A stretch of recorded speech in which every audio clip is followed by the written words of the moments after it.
So good evening, everyone. Thank you for joining us tonight. We have 2 hours set for this event, and we'll be providing a presentation overview followed by some Q&A. Again, this meeting is being recorded. I'm Corinne Bebek. I'm a planner with the Department of Planning and Development. Tonight, I'm joined by Kelly Atkinson and Joe Gorney, also from the Department of Planning and Development. I'm here to present an overview of the Airport Noise Policy Amendment. We'll discuss the comprehensive plan, the board authorization, current airport noise policies, an issues paper, and considerations for this plan amendment. Please hold all questions and comments to the end of the presentation. And then next slide, please.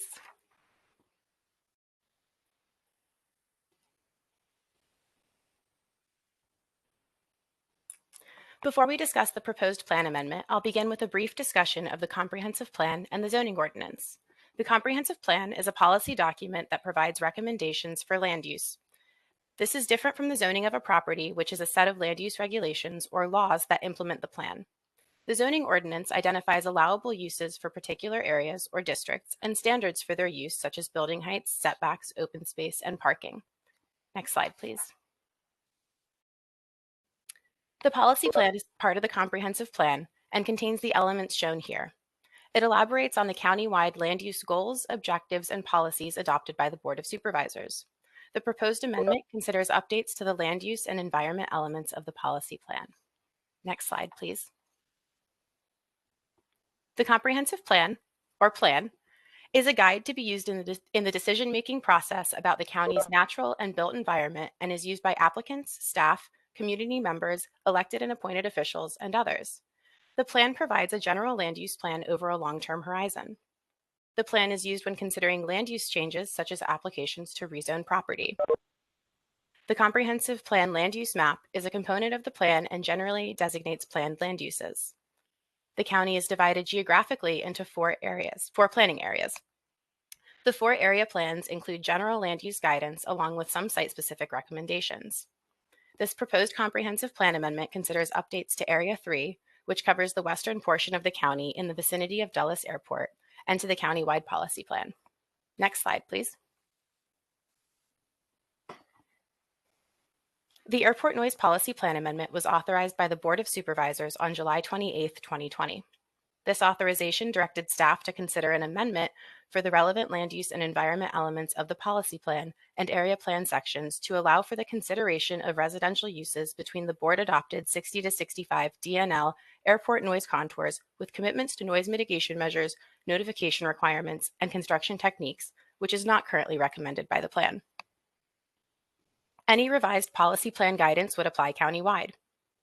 Most jurisdictions in the United States with international airports permit residential uses within the 60 to 65 DNL noise contours, including Loudoun County, and focus on noise abatement measures for their noise-sensitive uses already located within that area. It's important to note that this plan amendment would not change any existing land use recommendations of the comprehensive plan. If the board approves this amendment prior to redevelopment, future site-specific plan amendments would be needed to consider residential uses within areas that are not currently planned for residential uses. During that process, as well as the subsequent entitlement process, proposals for residential uses would need to address how noise impacts could be adequately mitigated and would need to ensure that future residents would be aware of airport operations. The zoning ordinance text and map address airport noise through the establishment of the Airport Noise Impact Overlay District, which only addresses land uses within the 65 to 70 DNL noise contour and greater, but does not preclude land uses in areas with noise impacts below 65 DNL. Consideration of this plan amendment would not require changes to the zoning ordinance. Next slide, please. While this is a countywide plan amendment, the impacts are generally limited to the area around Dulles Airport, as this is currently the only area of the county with adopted 60 to 65 DNL noise contours. This area includes the Westfields area and other existing residential developments, parkland, office, and industrial uses. The maps on the screen. The map on the right depicts the existing land uses, and the map on the left, the base land use recommendations within the 60 to 65 DNL noise contours are shown. The largest existing land uses are single-family residential, recreation, and office. The largest planned land uses include mixed use and public parks. With the exception of Land Unit J in the Dulles Suburban Center, which we'll discuss shortly, Most of the residential uses currently anticipated by the plan within the 60 to 65 DNL noise contours have been developed, some before the current policy that recommended against residential. These areas are generally stable with limited opportunities for further residential development. While not directly impacted by this plan amendment, it's worth noting that there are two other airports near or within Fairfax County: National Airport, located within Arlington County, and Davison Army Airfield, located within Fort Belvoir. The board has not adopted noise contours associated with Davison. The majority of the contours for Davison are restricted to Fort Belvoir, although a small area extends into portions of Fairfax County, northwest of the airfield and outside of Fort Belvoir. National Airport is located outside of the county. While flights from National generate noise within portions of Fairfax County, particularly along the Potomac River, no mapped noise contours of greater than 65 DNL associated with National extend into the county. Next slide, please.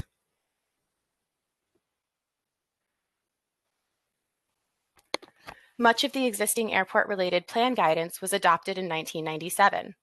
That plan amendment was focused on Dulles Airport and established a noise contour area of 60 to 65 DNL for the first time for Dulles.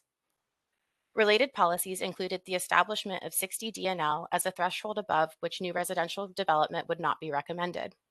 These adopted contours were developed by MWA in 1993 and adopted by Fairfax County in 1997. These contours reflect the full build-out of the airport based on MWA's 1993 model assumptions. A plan amendment was approved in 2019 that added residential uses as an option for areas of Land Unit J, generally the Westfields area, of the Dulles Suburban Center in the 60 to 65 DNL noise contours under certain conditions, including mitigation of airport noise impacts. The Land Unit J action was consistent with federal policy related to airport noise, which, although recognizes that noise impacts may occur at levels below 65 DNL, has established 65 DNL as the level above which residential uses would not be considered compatible with an airport. On the map above, the red outlines represent areas that currently have an option in the comprehensive plan for residential uses. The blue shading represents the 60 to 65 DNL noise contours. As you can see here, the area impacted by this plan amendment is limited to the areas in blue to the north of Land Unit J, portions of Land Unit H, as well as more limited areas on the east side of the airport, also in blue.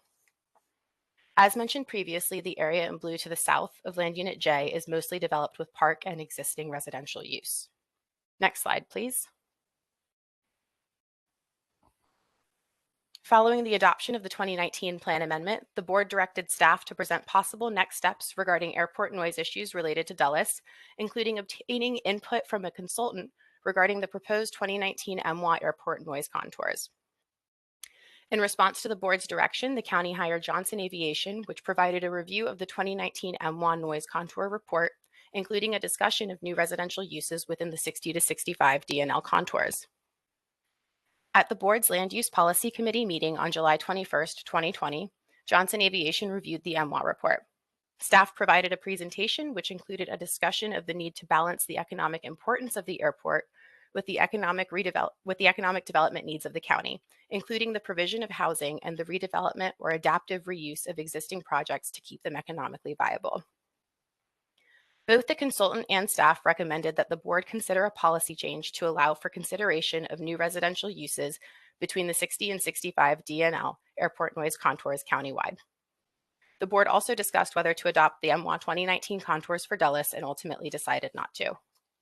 There was also general agreement by the board to authorize a plan amendment to permit the consideration of new residential uses in the 60 to 65 DNL noise contours countywide. An issues paper was published this fall and is intended to provide background information regarding aircraft noise and to identify noise mitigations that could be considered. Next slide, please. Staff met with acoustical engineers, land use attorneys, and developers to explore the technical issues associated with the introduction of new residential uses between the 60 to 65 DNL noise contours. These topic areas will be considered as potential mitigation strategies that could be included in the comprehensive plan for consideration of residential uses within this contour. I will go over each item individually. Next slide, please. Noise studies are generally submitted to the county for land use proposals with identified noise sources such as highways, aircraft, and railways. Noise modeling is conducted by noise engineers to ensure that the recommended building materials can attenuate the modeled noise impacts to an interior level of 45 dNL for residential uses. Noise studies typically assess noise using the DNL metric, which is the day-night average noise level over a 24-hour period.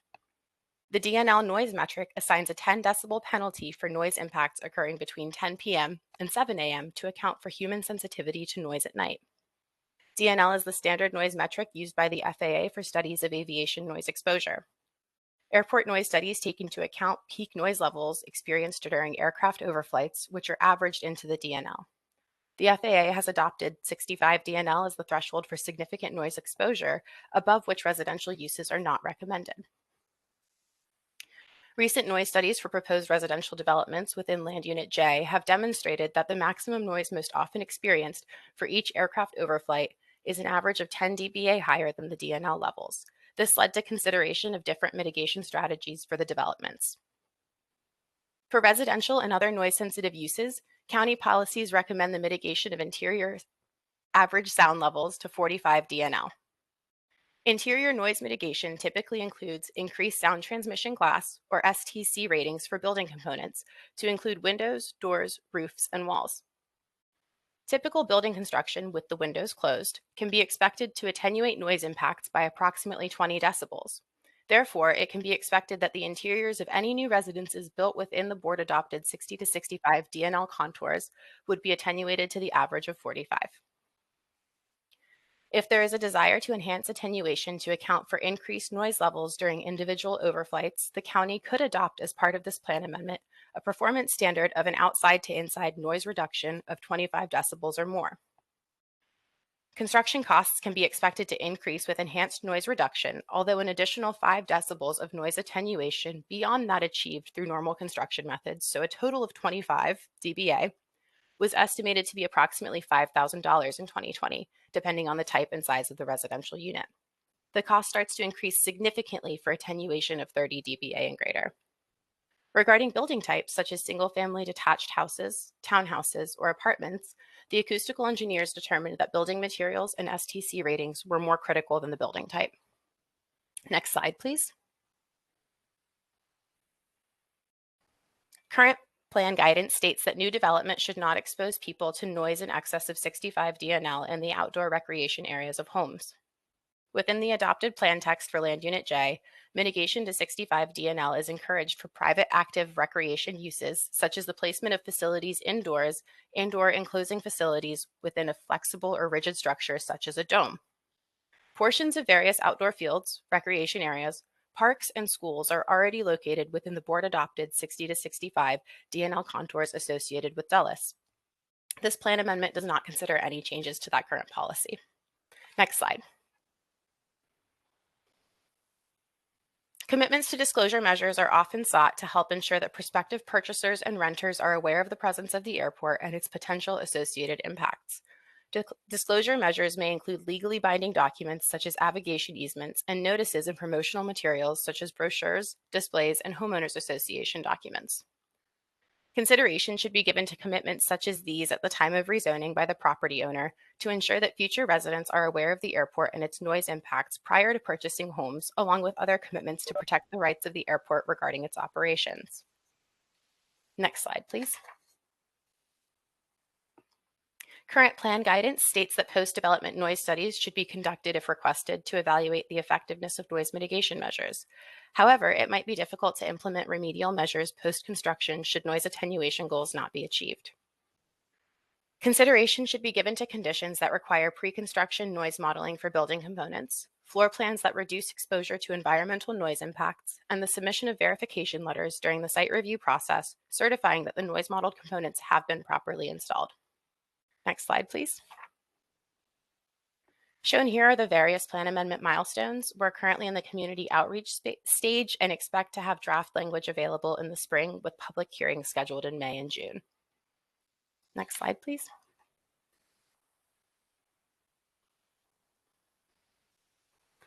Shown here is our contact information. At this point, we'd like to open up the meeting to the question and answer period. We can probably stop sharing now. It might be easier to see everyone. Thanks, Corrine, for that great presentation. Hi, I'm Kelly Atkinson. Before we start the Q&A, I just wanted to offer up that it looks like we have a pretty small crowd this evening, so we should have plenty of time to get to everyone's questions. Just out of respect for the group, if you would like to be recognized to ask a question, I don't see a raise your hand function in here. I'm not sure if that's an option or not, or maybe if you're able to unmute yourself or just stick your name in the chat and we will unmute you if you want to ask a question. That's probably the easiest thing to do. And we'll just go down the chat and call on people in order. And then if there's anyone on the phone who wants to ask a question as well, we'll come to you as well. And then we'd ask if at all possible, try to ask your questions during the meeting. But if you don't feel comfortable with that, if you want to put it in the chat, we'll get to that at the end as well. And if for some reason we don't get to all the questions tonight, we will be collecting all of these responses, even to the verbal questions, and preparing a little question and answer document that we will post to the website for people to refer back to. So if we don't get to your question, you can always put it in the chat or send us an email and we will definitely get to it. So let's try to everybody maybe ask one question at a time. And then, when we get to the end of that, we can circle back around if people still have questions. And David Stinson is here from Fairfax County as well. And he's gonna help us manage the Q&A part for this evening. So thank you.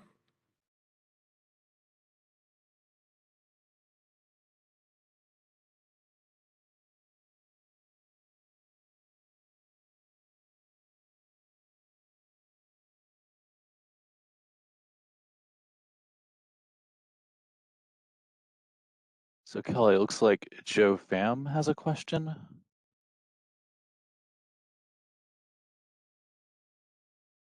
And can you unmute David. yourself? Or I can Yes, can you hear me now? Yes. Yeah, so I know this presentation is more focused on the airplane noise, and I would like the board or this committee to take into considerations of the traffic noise as well. I have been living in Herndon for more than 2 decades, and I see a lot of significant change in the noise area, and it starts to impact on the citizen, health and also our mentality, coupled with the aircraft noise, with traffic noise. Is that a way that the committee or this body can assist with look into the development or implements a course of action to abate the noise? Noise here, I refer to traffic noise. I know that this briefing is about airport noise. By placing some kind of restrictions on the use of moped or truck during certain times, or reroute the traffic, and also have revised the law to get the loud muffler vehicle off the street.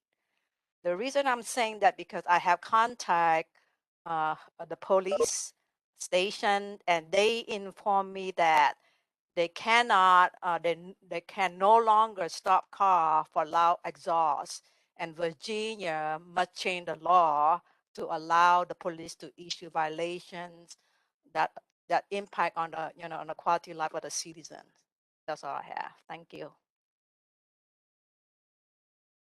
Yeah, I can answer or answer part of your question there. This is Joe Gorney with Kelly and Corrine and David, one of the staff members in the Department of Planning and Development. The traffic noise, at least for new development, that is something we look at during the rezoning process. Noise studies are generally submitted by applicants when new noise sensitive uses, such as residential uses, are proposed. So I think in that regard, we do take a very hard look at that.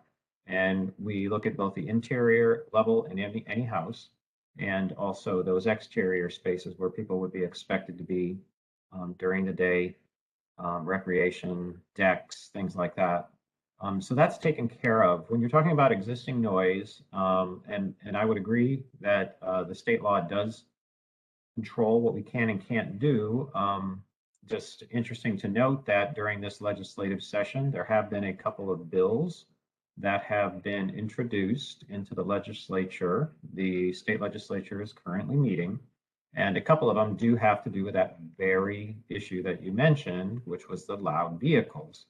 So this would take it away from, it would be a state responsibility then, i.e. the State Highway Patrol, to ensure that those mufflers and whatnot are properly installed and maintained such that they aren't overly loud. And I think the decibel level raised in this particular bill was 85 decibels. So that's something that the Virginia House and Senate are now looking into. So that is something that is out there.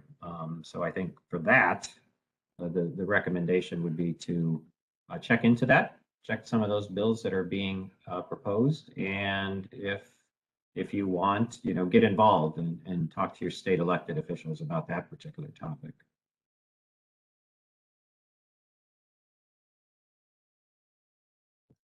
It looks like next Cynthia Shang has a question, and I'll unmute Cynthia. Yeah, hi. I'm live in Pleasant Valley neighborhood right near the airport. I purchased my home 30 years ago, at which time there were only 4 runways along the airport, and I was in a 60, 65 decibel area, and now we're in the 65 zoning, so we are well aware of how bad the noise can get. So I'm a little concerned that one of the statements made earlier in this presentation was that the board also discussed the adoption of the 2019 noise contours and decided not to, period. There was no why. Every airport around the country listens and adheres to the FAA recommendations and their local airport recommendations.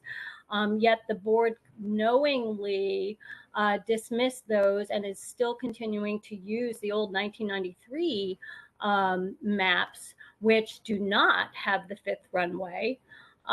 So my question is why? We've never heard any reason why they decided to simply dismiss MWA's recommendation, the FAA recommendation, a lot of citizen group recommendation, why they dismissed all of that to simply say, no, we think these 40-year-old plans are good and they're going to be good for the future. So I'd like to hear an answer to that. Hi, this is Kelly. No, thank you for asking that question. Yes, you are correct. The board has decided not to adopt the 2019 contours, and that was based primarily on the methodology that was used to develop the contours. That there was different variables that went into the creation of those contours that could change over time. And that most jurisdictions surrounding other international airports focus on noise abatement measures for noise sensitive uses in the 60 to 65. For residents that are already there, though. Not for new development. You're talking about allowing new development into the 60-65, and that's where my question lies. Yes, and that's what I'm saying is that the other airports that do allow residential in the 60 to 65 new residential development focus on the noise abatement techniques, which is what we are recommending with this policy plan amendment. I will note that this is a concern that we are hearing, I think, in every community meeting that we are having throughout the county. It is something that the board is aware of as a concern coming out of the community, and it's something that we are going to continue to convey to the Board of Supervisors that this is a concern that we're hearing from the community. Ultimately, it is up to the Board of Supervisors as to whether they want to do anything different with that information. But at this time, our current authorization has been to not consider the 2019 contours with this plan amendment. I see somebody raising a hand. Yeah, I think that's Clyde. Clyde, can we get to you after we after Stacy asks her question? Of course. Okay, thank you. You'll be after Stacy.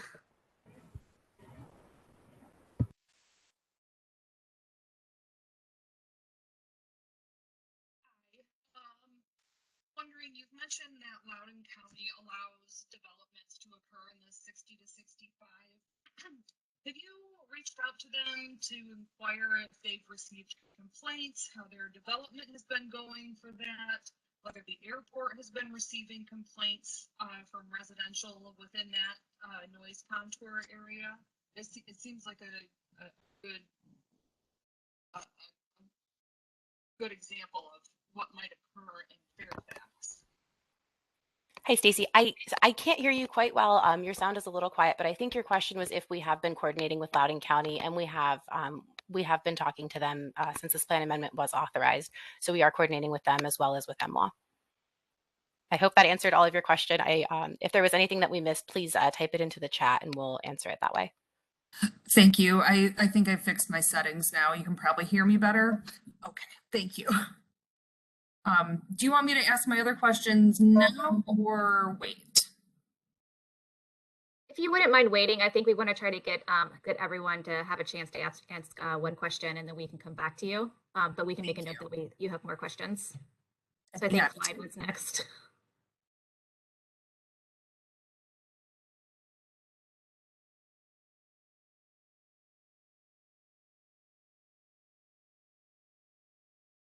I think Clyde, you were next. Am I up? I wanted to ask Cynthia Shang a question. I didn't, Cynthia, if you're on, I hope. Would you say again where you live? Yes, I live on Elk Run Road in the Pleasant Valley community. So I wanted to ask, ELQUIN? Something like that? Okay. ELK Run, RUN Road. Oh, Elk Run, I got it. Thank you. Yes. So Kelly, the Board of Supervisors hired a consultant, Johnson Aviation, for their advice on the question that Cynthia asked. That's to say, should the county or not adopt the 2019 noise exposure model map rather, or should they continue with the 1993 version of the map? What did the consultant recommend to the Board of Supervisors?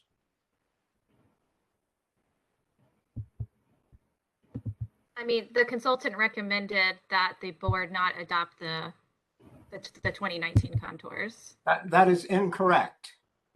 And that's a very important point. It is incorrect. Or the consultant recommended that the board adopt the 2019 noise contours.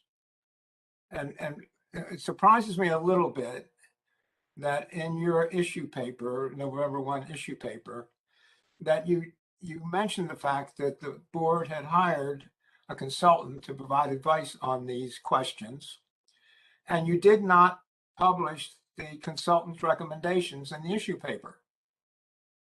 You say at one point that the consultant was hired, and then you never write out what the consultant recommended. And the first recommendation from the consultant was that the board adopt the 2019 noise exposure map. That was the first recommendation from the consultant. So that I just raise that as something I think we should all be aware of, including you all. Thank you. That's all I have to say. Thank you very much, Clyde. Yeah, I would note, this is Joe again from DPD. We do have a link at the very last page of the issues paper. There is a link that gets you to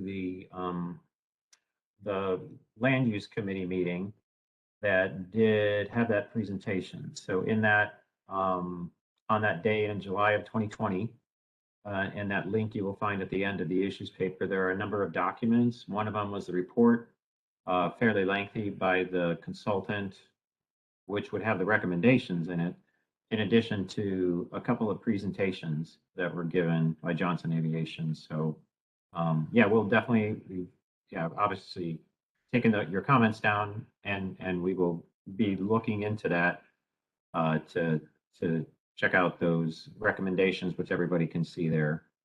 So that is available to everybody based on that. But let me comment on that, because I spent a couple hours a day looking at that meeting of the Land Use Policy Committee that went on for more than an hour.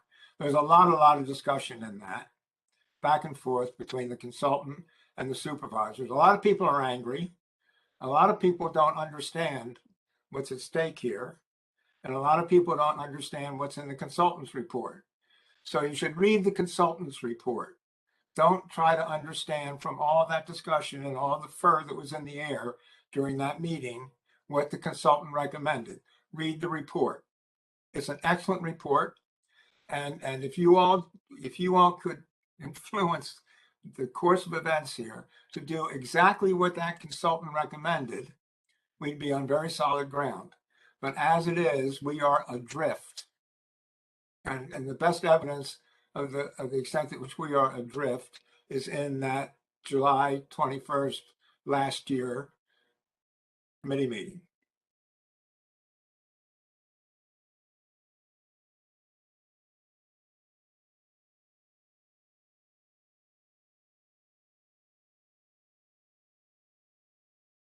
Can I ask if just any of you all have read the report?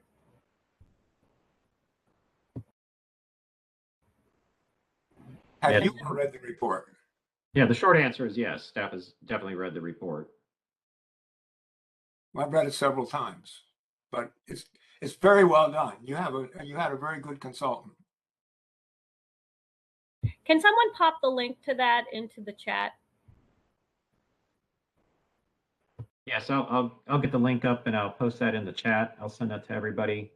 This will be for the land use committee meeting, and so it will have a number of documents, but there will be an airport item, and we'll have several documents that'll be listed under that particular agenda item, but you'll be able to get it. As Clyde mentioned, it's July 21 of 2020. So I'll be looking for that here shortly. Oh, so you're actually going to post a link to the meeting, and the meeting is where we need to see the links to the documents, and we can get at those documents, meaning the documents that the Johnson Aviation presented for the board. Correct. It'll be the meeting link, and with that, there's like 5 different documents, so I don't want to post 5 different links, but if you get that. No, understood. Thank you. Okay, sure. Yeah, because I'm on that right now, and attachment 10 says link to consultant report and other materials, but there are no links. None of them are actually live links. So that would be helpful if you could fix that.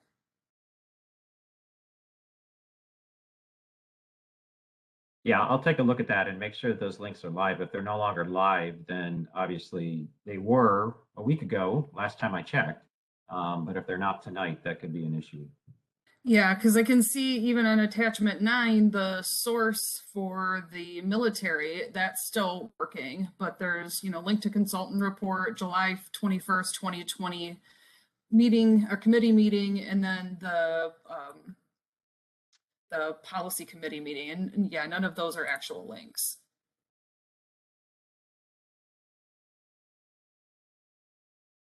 Okay, I'll take a look at that real quick.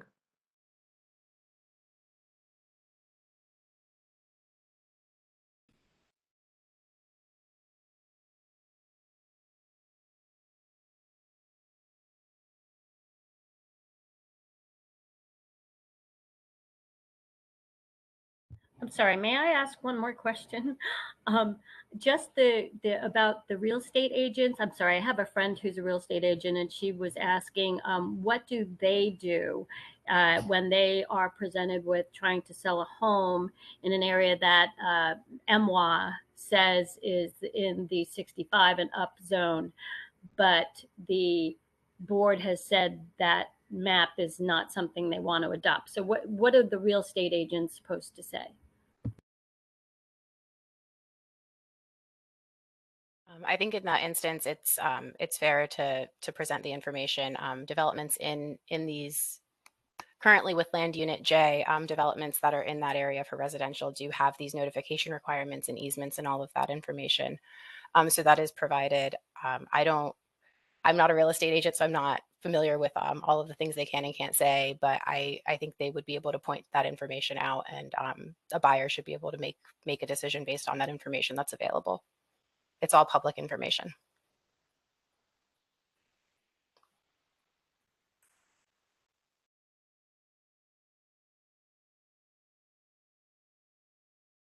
So regarding, oh, sorry, do you mind if I ask one of my other questions? Certainly. Thank you. So I happen to be a planner as well. And so in my experience, there's a big difference between what an engineer certifies and what a contractor builds.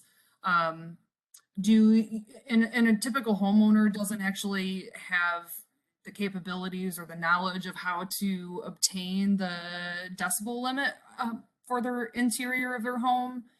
You know, during your final occupancy inspections, are your inspectors going out there with a noise meter to actually check that they're compliant?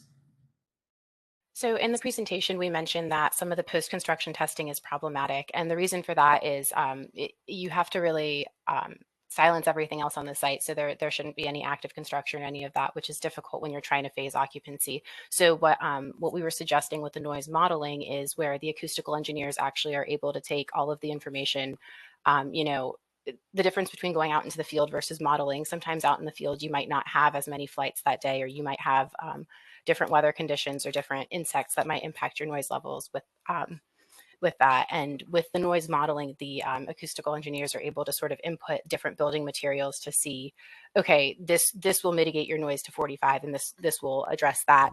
And that's part of what we're suggesting with the certification statement from the acoustical engineers. They would be confirming with the applicants and the builders that they are meeting those requirements, and they would be certifying that with their professional licensure, saying, hey, county, the developer did do X, Y, and Z. This will meet the noise standards of 45 dBA, and that will be the sort of guarantee there. So I 100% get all of that. But I also know that it's an unskilled labor force that we have, and it's hard to even get anybody to work on these construction sites. And I mean, they'll turn the plans upside down and build things backwards, and they just don't realize it or don't catch it, or someone didn't buy the right materials and no one sees that on site, and then they put the wrong R factor in for their insulation, and then, you know, and then the noise attenuation measures aren't working. So I guess my question again is, what methods will the inspectors take along the way to ensure that these items are being installed correctly for mitigating the noise? And I know modeling works great. We love it, but boots on the ground with someone living in the house, I mean, that's kind of where the rubber meets the road at the end of the day here. Thank you for your time. Yep, I hear your concern. We've taken it down. I think that's something that we can definitely explore further with this. Ultimately, what it comes down to with developments, these developers are providing proffer commitments that are stating that, hey, we are gonna meet this. The proffer does become binding. It's legally binding once the board approves it. So that is, you know, the proffer system has held developers to meet the standards that they're supposed to meet. So we'll look into additional methods for ensuring that materials are installed correctly. So thank you for bringing that concern up. And then Joe or Kelly, I don't know if you guys had anything that you wanted to chime in with.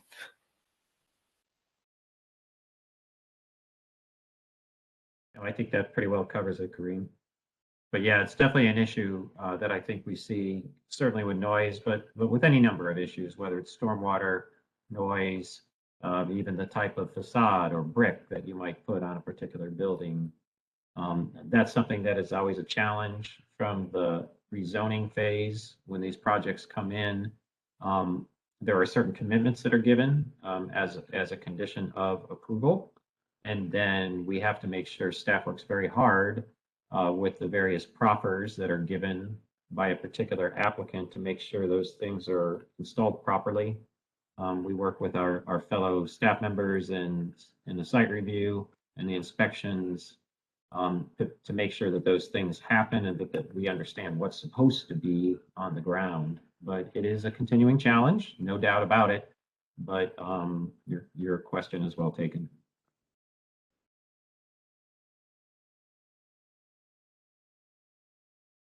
I also wanted to make the announcement that anyone calling in on their phone can dial *3 if they wish to ask a question.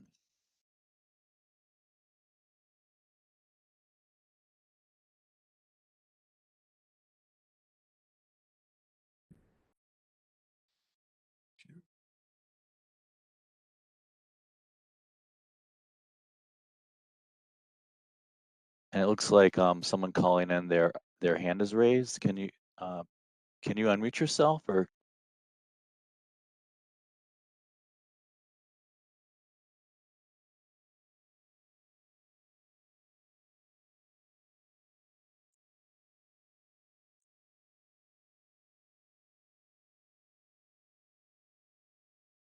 Can you hear me? Yes, we can. Hi. So I'm new to the street from the airport. So about a year ago.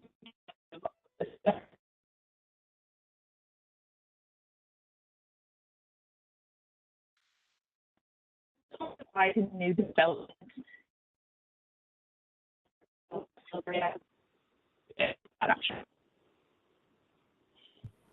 I'm sorry, am I the only one having trouble hearing her? We're all having trouble hearing you. You're breaking up a little bit. Is it possible for you to type your question into the chat or send us an email if we're not able to resolve the audio issue? Sorry, no, it's I'm on a phone call. Can you hear me better now? Yes, much better. Okay. Yeah, so I actually live over by the airport. I just moved here about a year ago, and I just wanted to clarify something. Are we talking about only new developments only that this all applies to, or existing ones? This would be for new development. Okay, thank you.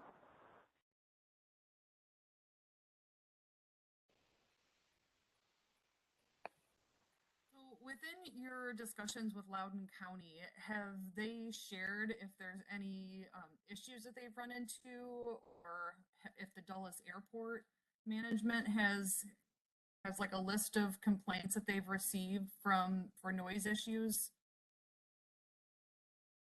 I think we actually have some representatives from MWA on the call.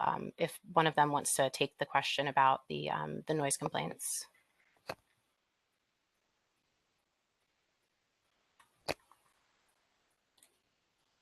Yeah, this is Chris Desha for MWA. Sorry, I was having trouble hearing the question.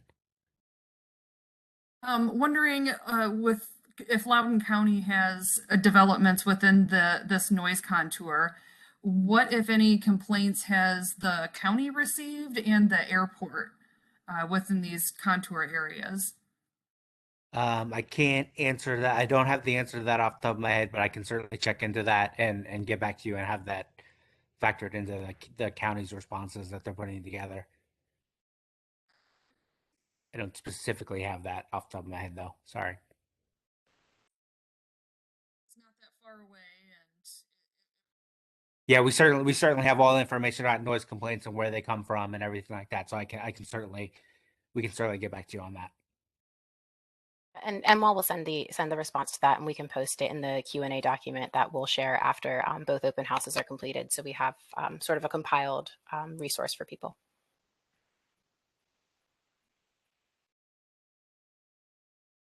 And I would also note that I did look into that July 21, 2020 Land Use Committee meeting, and I did post that link in the chat box for those of you who are able to access that. We'll also post that online when we do the Q&A document online. But all of them seem to work. They were all live. They all seem to work. I don't know if it's a browser issue potentially, or sometimes you have to clear out your history to be able, under your settings, when you go into these things, to be able, especially if you're using an older browser, such as Internet Explorer versus Edge, that may be an issue. Just try your settings and then clear out the history. But I did click on those and it did work. Yes, and I was able to finally get to them as well. I did post the link in the chat that goes directly to the Johnson report. And I have to agree with Clyde. I don't understand why the supervisors did not listen to their recommendation.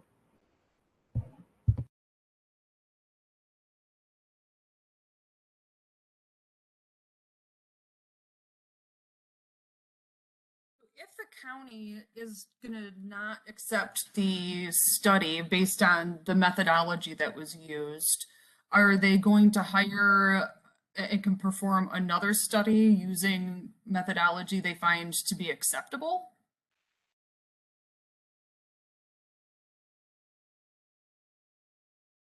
So the board has chosen not to adopt the contours at this time. That doesn't mean that in the future they might not adopt them. It's up to them what they decide to do there. In regards to an additional report, that's not part of this authorization. This plan amendment authorization is limited to the consideration of residential uses in the 60 to 65. Kelly, Joe, if you have anything to add. I would just echo Corinne's comments that this 2019 study done by MWA for those noise contours did look at the full capacity of the airport. So as such, it was built upon those assumptions that were put into it. There's in fact, that land use committee meeting that was done. There's also a link to the Recondo report, and that was the big report with many, many attachments that went into the making of those particular contours. So the long and short of it is they're still available. So this is something that the board maybe is not entertaining today, and certainly not as part of this plan amendment. That was not part of our authorization to go into that. So they did not give us that direction, but those contours exist. They were developed, and if the board wants to entertain that in the future, that's absolutely their prerogative. And if they were to authorize such a thing, then we would explore that. So even if that's not part of this particular plan amendment, that information exists, and that's certainly their prerogative to do such a thing if they decide to do so.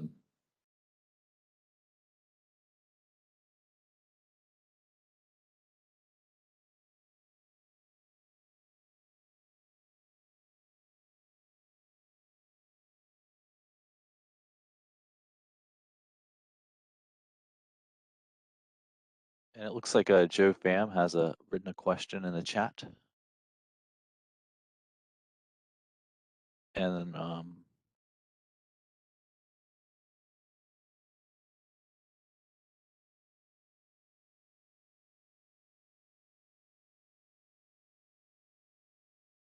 So my question is, I saw the slide that you have on the schedule. So it seemed like if the board does not adopt the recommendation from the consultants, does that have to do with the cost? And also the schedule is moving forward without, even though the consultant provide a recommendation but not follow.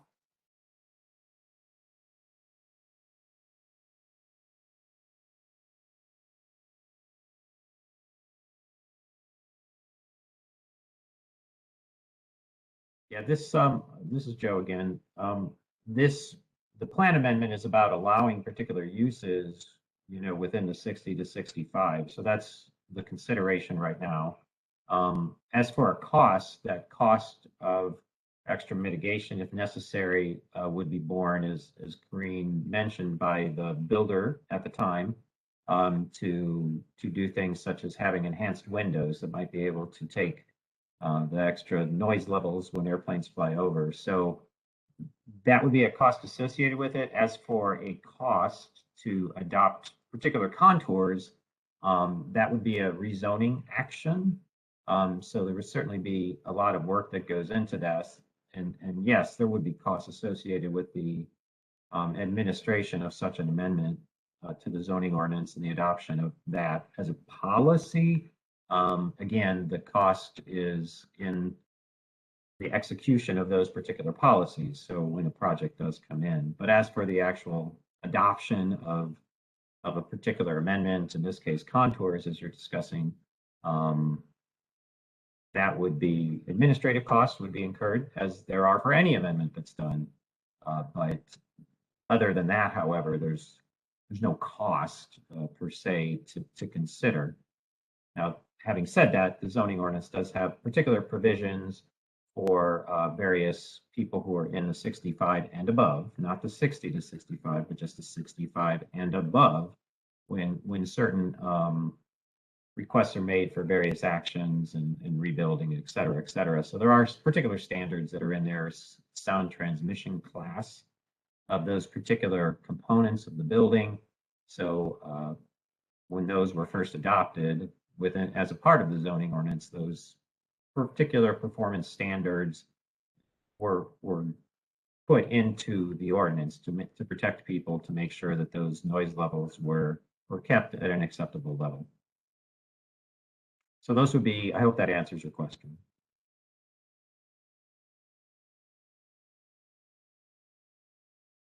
One more from me, and then I think I'm questioned out. You indicated in the report that a number of international airports, I would assume in the US, have residential construction within the 65 and above noise contours. Is that something, perhaps the next presentation that you have on Saturday could include a smattering of those airports? I just think in some cases it might be interesting to look those up and check out what those other jurisdictions are doing to handle these circumstances. And frankly, it provides more validity to your arguments as well, to actually list the airports. And by chance on the Saturday presentation, would Christian have extra information about how it's going with Loudoun County? I can do my best to try and get it tomorrow. This is Christian again. Thank you.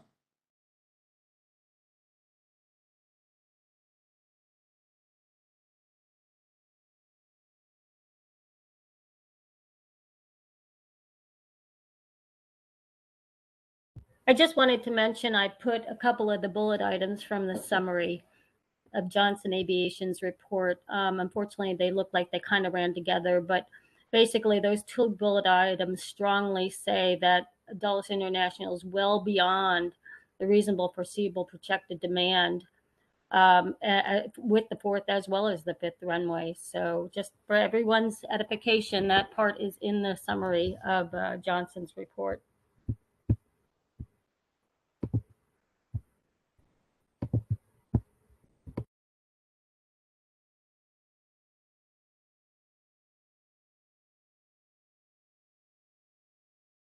Yeah, did you have a question about that, or?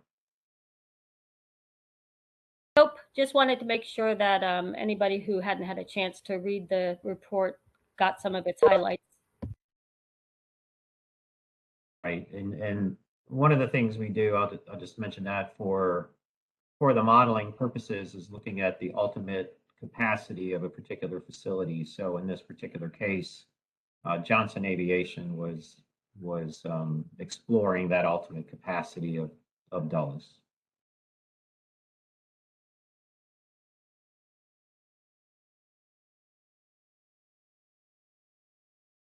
Are there any other questions? I don't see any in the chat. Oh.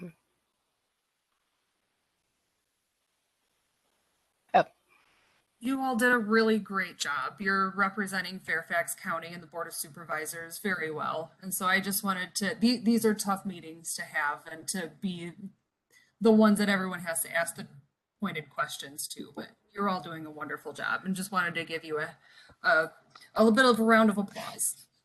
Thank you. It's appreciated. Yes, Heidi? thank you. And I'll second that. This is a very tough subject. But it's a very important one as well. I would just very much like to have Chris Deschauer's email address, if there's a way for him to send it to me, if he's willing to send it to me.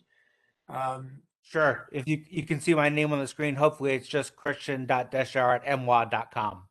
Thank you.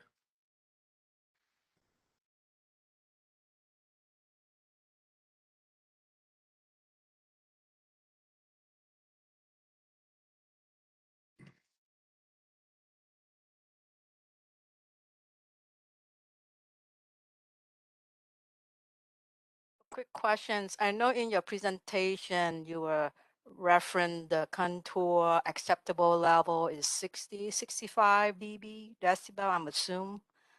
Normally, I know usually it's down to 50. That's the acceptable level. Is that the reason why they select 60 to 65 dB?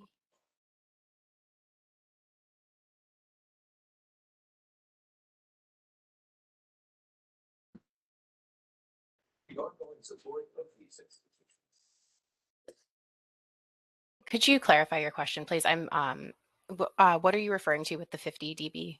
Yeah, in your presentation, you mentioned the acceptable level of noise, I believe. For the contour is, I believe, 60, 65.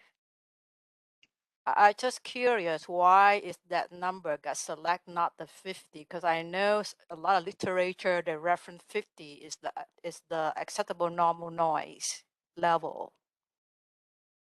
So 65 dBA was set by the FAA, the Federal Aviation Administration, excuse me, as the level above which residential uses would not be recommended, so or compatible, excuse me. So that's where the 60 to 65 came from. Joe, do you have something else to add to that? Yeah, pretty much normal conversation. It would be 63, approximately 63. And there's various scales, or there's various images you might find on the web that talks about what the noise levels are for various vehicles and airplanes flying over and whatnot. So there's various things that are in our comprehensive plan, and we deal with DNL, and that's a day-night level. So it's a 24-hour average with a penalty, a 10 decibel penalty for anything that happens between 10 p.m. and 7 a.m. through the night, basically baked into it. So we deal with the averages, and in general, we look at an interior of 45 for residential and 50 for an office. And those are things to allow making sure we, certainly with traffic, that's something that's used pretty uniformly for traffic, for airplanes and whatnot. But our policies reflect that as well. And that's why it's so critical to know, where you are and how much attenuation that particular building will have. So 50 would be an outside level. I mean, a car drives by, it's going to be above 50. And even just talking would be above 50. Like I said, you're probably normal conversation. You would be about 63-ish. So this was seen as an average that would allow enough attenuation to allow, which is not to say that, the FAA hasn't really addressed it below 65. They pretty much said localities, that's up to you, but we're going to take 65 and above and not recommend the residential. So it has to do with annoyance, and so, but our policies pretty much reflect, to give you a hint of what those noise levels are. We as a county, 65 we want it to be less than 65 for average. Again, DNL for outdoor recreation areas. So that's one of the big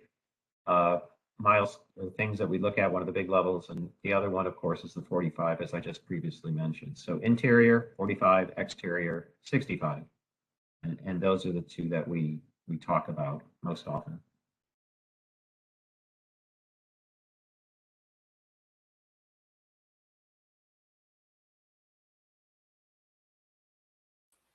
And if anyone has a question that they're not comfortable asking or haven't fully formulated yet, again, our contact information is on the website and it will be included in the PDF that is posted of the presentation. So this is not your last opportunity to ask questions.